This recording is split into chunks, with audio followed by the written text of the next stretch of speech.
Welcome to today's conversation on financial service business models and job opportunities. My name is Craig Lemoine. I'm the Financial Planning Director at the University of Illinois, and I'm thrilled to have this conversation today with my colleagues. Why don't you all introduce yourself on the slide order? My name is Luke Dean. I'm an associate professor at Utah Valley University. Nathan Harness here. I am the director of the financial planning program here at Texas A&M.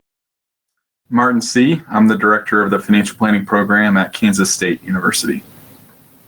And we're absolutely thrilled to be together and record this content and create some videos talking a little bit about financial planning, business models, job opportunities. And one of the things that brings us all together, we all have a real true passion for financial planning on the undergraduate level. And I'm absolutely thrilled to be with you guys today. So I wanted to open up, and I know kind of Luke, you had this vision on creating a perfect profession. What would it look like? And I'd like to share that a little bit with us. So if I was a mad scientist and went into my lab to create the perfect job, it would have high impact where you're helping people and doing something to help your community. It would also have high income. Usually in America, jobs where you really help in your community don't get paid very well. But then when you find jobs with high income, they also have no flexibility, meaning you can't go home. Because you get paid well, they feel like they own you for 70 or 80-hour work weeks. And then if you could find a job where you could help people make a good income and have flexibility, surely none of us could get hired there because they'd hire somebody better than us. So the profession also needs the opportunity for placement. And if you look at the financial planning profession, it checks all of these boxes.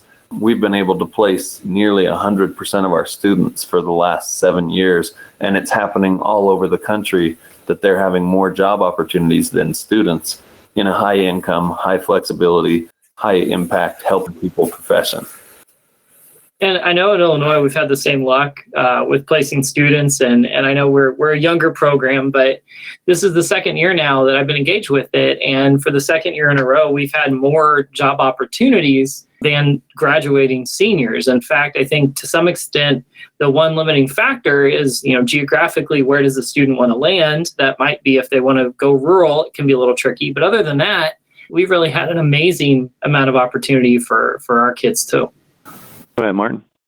I kind of think you nailed it. I think the thing for us is we have firms that will reach out in February or March, and they'll want a top student, and the students are simply gone by that point in time. And it's been interesting at programs like ours. We've been pushing firms to hire earlier and really giving students leverage and power in the marketplace and understanding their value and ensuring that they have jobs lined up and they're able to pick the firm that fits their strengths, and so they can move forward into the profession really understanding where they're headed. Nathan, what about A&M? What have you guys found? We found that this next generation is interested in a job opportunity that allows them to find a convergence between the math side and the human element. So the beauty to me of financial planning is that you've got this next generation that they are myopic in some areas, but excited about the opportunity of being in a helping profession. And this is what we provide, an opportunity to help individuals and see the fruits of your labor. So this isn't just I reduced the weighted average cost of capital of this company by 0.01%. This is somebody's life is changed by the advice and time that you spend with them. So I think this coincides well with the next generation and just the desire to be in a helping profession. Well, that's a fantastic perspective, and thank you all for sharing that with us. I think just kind of in closing, what Nathan said, echoing that, here's a job where you can, your entire career, make a lifetime difference in a family. And then, of course, that difference carries through generation. Help people and impact and community, I think, is a big driver of what we do in these programs. And I think the income flexibility and opportunity sort of shadow that as far as passion goes.